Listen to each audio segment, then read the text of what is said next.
Let's get the conversation going. I want to bring in Jaya Jetli first. As someone who has led a political party, you've known what it's like to be a woman in public life. During what was known as the Tehelka expose, you were firmly under the arc lights, not always for the right reasons. Women being at the receiving end of disproportionate and often sexualized commentary that wades into their personal lives as well, it's not uncommon.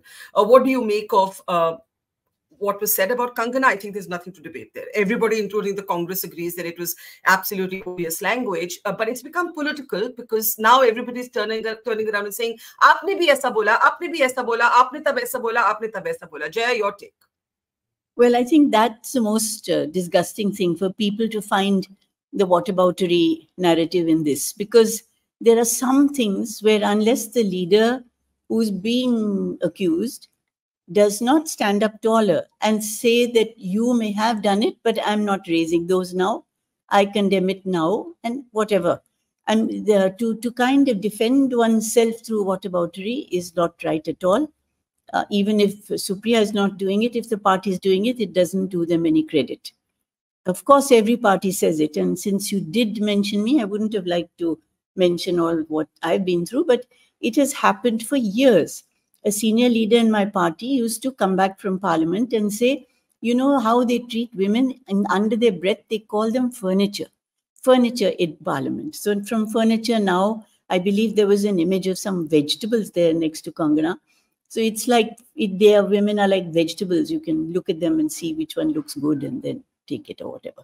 That's one thing. The second thing is, I've had people call me at midnight and say, what kind of a brothel are you running? And when Tehelka came out, there was... Who said to you, what kind of brothel are you running? From my own party, a leader who identified himself, who lived in Bihar, and I didn't know him. I had never seen his face. But he felt that I was neglecting something as president of the party, which was maybe in his interest. So I was asked that. And the worst part was when Tehelka came out, in those days, there weren't so many channels and online things. There was something, I think, called Reddit. And a question came to me, how much do you sell your daughter for? I have had people write letters to party leadership mail and tell them that I am sending my daughter out to the houses of ministers at night. This is the kind of thing one has to hear.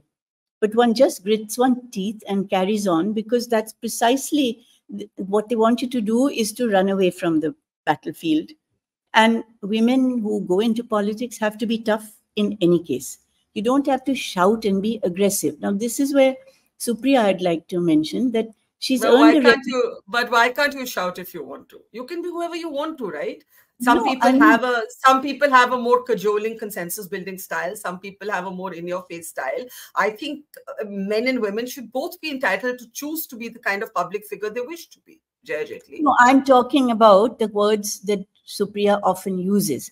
I was just coming to that I just saw yesterday or day before, in fact, she's calling somebody a nali, gande nali ke keede. She's often on television, you don't have to all the time shout. You can shout at your opponents on the street or on the platform, but she's always in a fury. And I think it doesn't help her credibility if she's using unpleasant words against the person who's talking or referring to somebody else. But then there's another curious thing in this, which I found. It kind of repeats the Mahua story a bit, because it's saying, oh, somebody else. First, she started by saying somebody else used my account. I have many people who use it. Then the question started as to, why do you let your account be used by so many people? Then it became a parody. So did she not know this parody at all? So it's all very strange that we are all very confused. But I think her denial now is very vociferous, and I'm glad, because it is credible. Okay, lots of things to unpack there. Tavleen saying the point is, in election season, everything becomes political. I don't think too many people care about what women are subjected to in public life or on social media. Otherwise, you've been at the receiving end quite often for all kinds of things, for your personal choices, your professional opinion.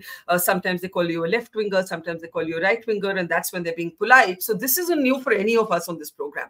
My question is, Is this a kind of godsend issue that yet again the opposition has put on a little tray with a ribbon and given to the BJP, or do you think it's just a lot of noise? Nobody cares about women. It's one day's headline, and I mean, I'm just a cynic.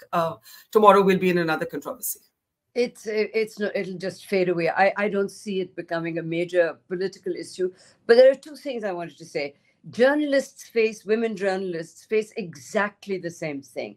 I was investigating a story that was connected with the assassination of Indira Gandhi.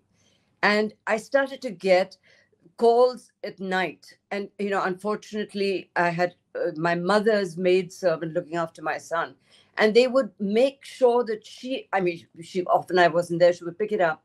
And they would say to her, tell her to come to such and such a room in the Ashoka Hotel at night. Because all that they were trying to do was to get me to shut up, right? And she then complained to my mother and said, I don't know what she's up to, and you should tell her to, not be a journalist anymore and just stay at home and looking after her son. So, it's very, very common. The other thing I want to agree with Jaya, Supriya may not have said she's withdrawn what was said, which was deeply offensive. I mean, in Hindi, it sounds even worse. Because basically, she's saying, what is the price for Kangana now in the Mandi, which is terrible. But I have to tell you that she is, and the photograph chosen was highly sort of consciously chosen and suggestive. Yeah. Go ahead. And Supriya is very offensive when she is defending the Congress party. I said something about Sonia Gandhi not long ago, and I said that files were going from Sonia's office to Manmohan Singh, which meant from Manmohan Singh's office to Sonia Gandhi. And I said that was a violation of the Official Secrets Act. Maybe it wasn't, but it was a violation of the Prime Minister's office. And she then was posting really kind of ugly, offensive things about me, and as were a lot of other Congress Party spokespeople. So I think that the Congress Party needs to find out what their spokespeople are posting on social media and put a leash on them. But is that specific to only the Congress spokespeople? I would say all political spokespeople, when you get onto the wrong side, don't spare any of us. Yeah, I have, oddly enough, and I'm not saying this to defend the BJP by any stretch of the imagination, I haven't had that kind of sexual innuendo. I've had, other abusive things, like they go on about, OCI nahi milne wala, and, they go on about my son and what he writes. But I haven't actually been subjected, I may have been lucky, to a sexual post from the BJP. Okay, so Parna, let's bring you in, wearing two hats today as a journalist, of course, but as someone who has some experience with the film industry. Kangana has often spoken about being treated as an outsider, being treated horribly. I remember a few years ago when she was still talking to all of us, she said that she'd been called a witch. She's spoken about being at the receiving end of sexual harassment in the film industry. She's spoken about sleeping on the pavement when she was trying to make it into the industry. Terrible accounts of Aditya Pancholi, a very contested narrative around Hrithik Roshan, all of that. Now she's in politics, and there can be no two opinions about Supriya's words for her. Even Supriya agrees. Well, Supriya says they were not her words, but the words used on Supriya's post. But the Congress is now looking back at Kangana's own language and saying, what was said for Kangana is sexist, but Kangana has also been sexist. The BJP is calling this whataboutery. What do you call it? It is whataboutery. Supriya should have according to me, Supriya should have led with, I apologize profusely. That's one. I think, and this goes beyond party lines, because women everywhere, whether they are in Congress, BJP, left, wherever, women across the board in every profession face exactly this, to varying degrees. The more public they are, the more these attacks, the more brazen they are. And this is like such a cowardly hit and run kind of a thing, right? And the Congress, which is kind of, saying 50% reservation for women in central government jobs. I mean, this is a chance to walk the talk. You have to have zero tolerance for this. But the problem is also that this is politics, and Kangana is both a perpetrator of this and a victim of this, right? So somewhere, I mean, there has to be course correction within this, that some things are off limits. You just cannot attack. That's the lowest of the low you can go, right? To sexualize a candidate, to sexualize a woman, and to drag her down just because of that, right? And but I have to say that, women are no longer cowed down by it. I mean, whatever my but can you speak a little bit about this idea of Kangana being both a victim and a perpetrator? Like I said, the Congress has pulled out archival comments, an interview she gave where she called Urmila Matondkar a soft porn star. If she can get a ticket, why won't I? This is what she'd said a few years ago. There was another image that she posted on Rihanna where she effectively suggested that Rihanna had been too sexual, and this was the difference between the left wing and the right wing. This was a time when I think Rihanna was breezily commenting on the farmers' protest, and maybe that's why it had become a subject of target. Briefly, Suparna, what do you mean she's both a victim and a perpetrator? I guess the examples speak for themselves.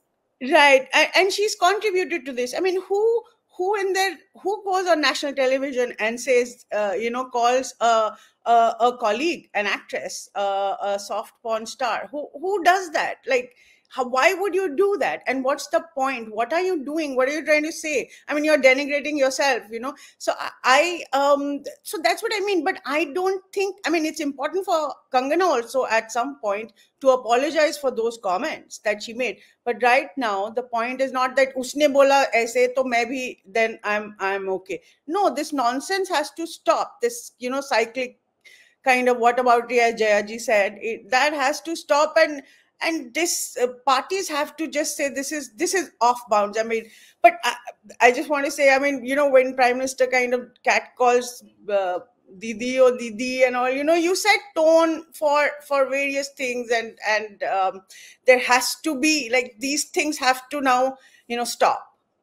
Well, I think no party is actually interested, I'm so sorry to say this, actually interested in this conversation. You look at Brij Bhushan Saran, we don't know if he's going to get a ticket. And then you look at the Congress, having given Lal Singh a ticket, who marched in defense of the Kathua, Kathua victim.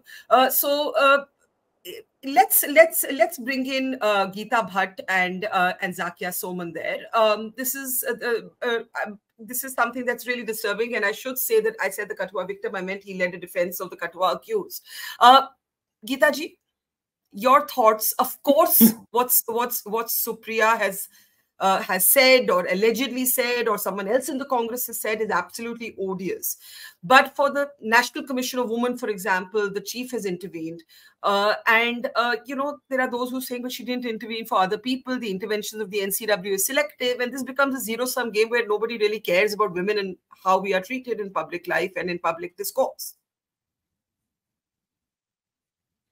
Barkha ji, I think that, people who are in public life or in public domain, and if they wish to continue, for whatever purpose they are there in the public domain, in their profession, they have to refrain from making very outrageous and derogatory remarks, irrespective of the gender. That is something which they have to be very, very cautious. But unfortunately, it is not so. And especially when it comes to targeting women. I mean, this comment, I mean, this particular Instagram post, as everyone else has said that, it was really hitting below the belt. I mean, really obnoxious and so derogatory. And this is something which even the Prime Minister from the ramparts of Red Fort had raised this issue, that it is not only just in our conduct towards women, but also in our language. Because anything, if two men are fighting, or slurring abuses at each other, those abuses are actually related to women. And in this case, I mean, this kind of a this misogynist attitude and approach, which unfortunately I can't use this word here because here it is a woman who has from whose Supriya Shrinate has put it. So probably femogynist, I have to use coin a new word.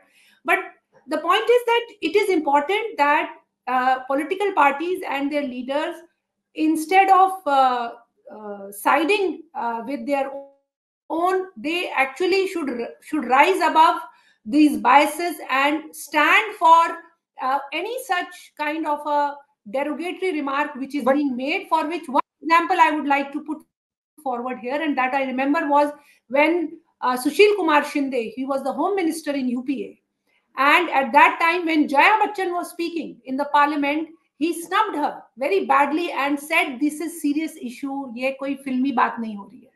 And at that time, it was Mr. Arun Jaitley who rose and objected to his comment.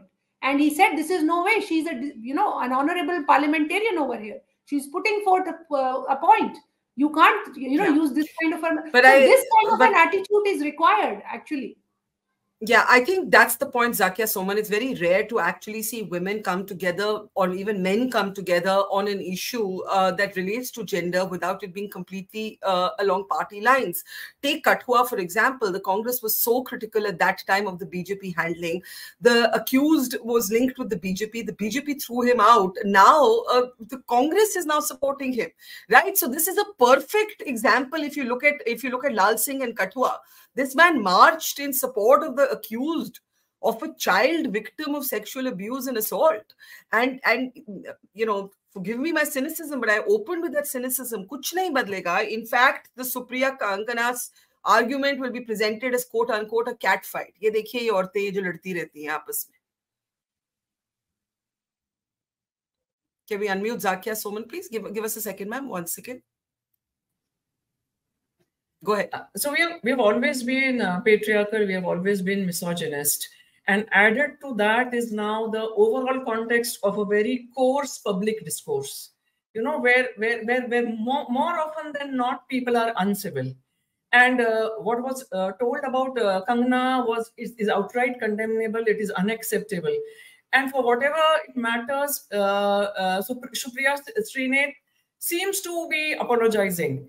Which is also a rarity, because it's not very often that people apologize for their horrible remarks against women.